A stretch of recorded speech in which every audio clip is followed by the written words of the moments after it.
Hello to all my story lovers. Welcome back in Storytime channel. I'm Pallavi reading Wise and Otherwise book for you. Today I'm reading chapter number 20, Rage of the Earth. Now let's go through it. Leprosy, just the word, scares most people. There is an international convention that discourages the use of the word leper because of its terrible connotations.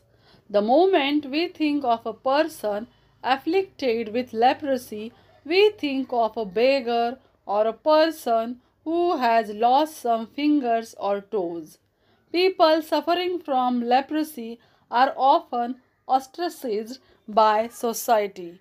There are many myths regarding this dreaded disease that is contagious, that is hereditary, and so on. These are just myths. In fact, not all cases of leprosy are contagious. If proper treatment is taken at an early stage, leprosy can be cured completely, leaving behind none of the telltale physical disfigurement that sometimes accompanies the disease. Normally, the treatment period is long. It requires a lot of patience and family support. Due to ignorance, however, people neglect early symptoms. Detection in initial stages often does not take place. Though the media carries advertisement about how to recognize the symptoms, most people just don't bother. We always think that leprosy is a problem that affects other people, not us. We forget that disease knows no social hierarchy. It does not distinguish between rich or poor, man or woman. And leprosy is a disease that has been with mankind for many centuries. One of the programs of organization with which I am associated is to help people suffering from leprosy. There are different theories in this field.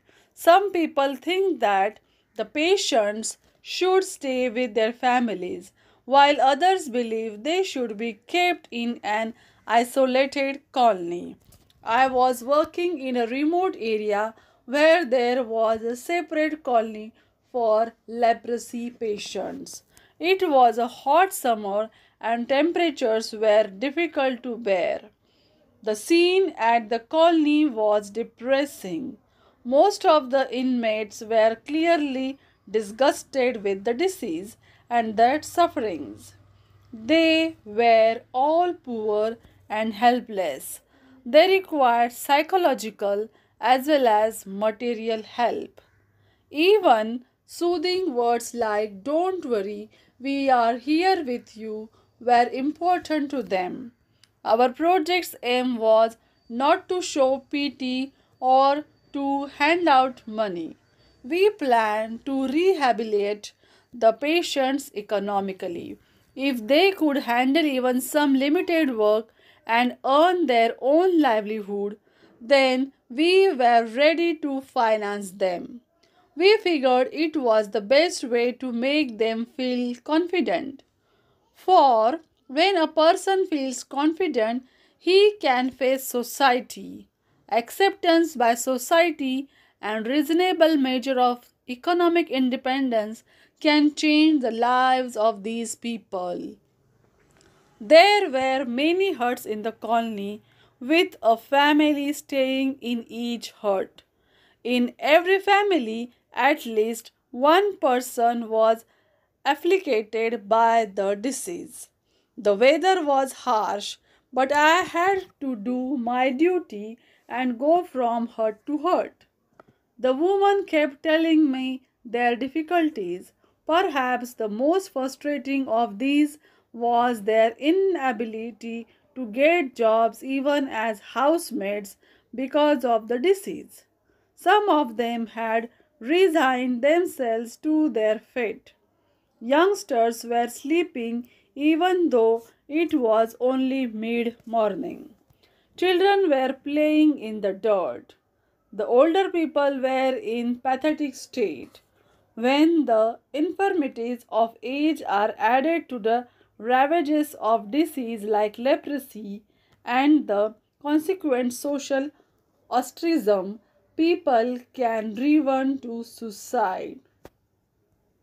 There was a small hut with a thatched roof, clay walls, and the bare semblance of a bamboo door. A woman lived there, the oldest in the colony. Her name was Viramma. I called out to her and asked her to come out. She did not. I thought she might be partially deaf and that it would be better if I went in to talk to her. I knocked carefully at what passed for the door, lest it fall down. She still did not respond or come out. I pushed the door open and went in. There was hardly anything in the hut. Holes in the roof let the some air and light. There were 2 or 3 earthen pots and 1 earthen plate. 3 stones made up a stove. There was a torn mat and 2 or 3 onions on the ground and a pot of water. I still could not see Viramma inside the hut, but I could hear the sound of breathing.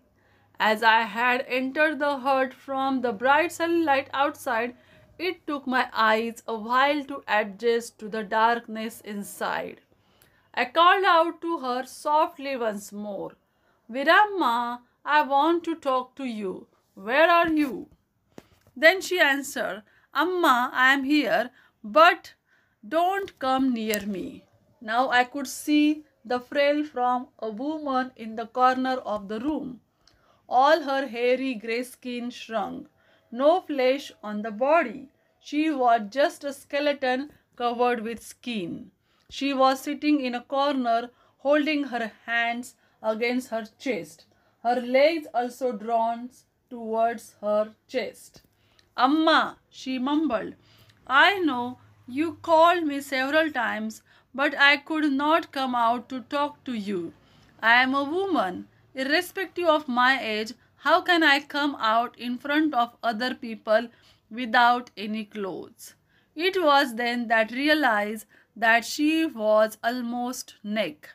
I have seen poverty stricken areas in the course of my work and have met a lot of poor people, but nowhere had I seen a woman like this.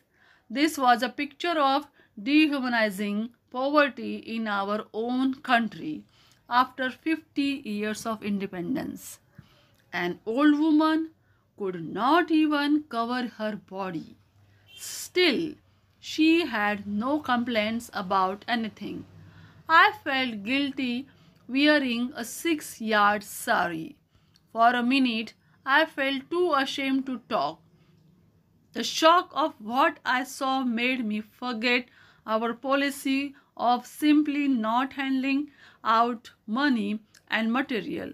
This was a situation that cried out for immediate remedy. I sent my driver to get 100 saris to be given to all the women in that colony, whether they are rehabilitated or not. The minimum need of covering a woman's body could not wait. A gesture like this may not change a great deal in their lives, but the sight of object misery often prods us into action. Even if it is just an impulse, those of us who have generous share of God's blessing must do what we can to help the poorest of the poor who are raised through no faults of theirs. India does not always mean technology, fashion, films, or beauty contest. The real India is in the dark, neglected interiors of our country.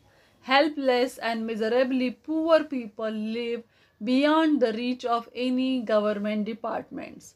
To serve our country means to serve such people. After that visit to the colony of leprosy patients, I make it a point to carry at least 10 saris with me whenever I go on my rounds. This is the experience shared by Sudha Murty. Do you like it? Then comment in the box. Thanks for watching. Bye bye.